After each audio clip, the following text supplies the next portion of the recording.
Hey guys and gals, today let's talk about these pesky airlift controllers and one simple thing you can do to maybe fix it.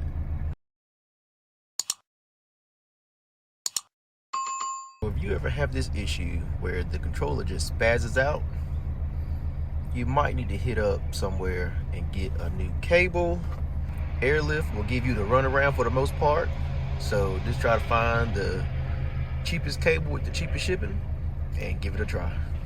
Now, some places would try to charge like $11 shipping if you look hard enough, about 3 or 4 minutes, maybe 5. You can find one that was about $3 shipping, and this particular one came from Europe. So let's get it out the bag, let's get it plugged up. All we gotta do is unplug it here, unplug it from the back, and then install the new one, and let's see if it still does this little crazy thing. And it is a airlift cable with the airlift engravement, embossment, logament, whatever it is.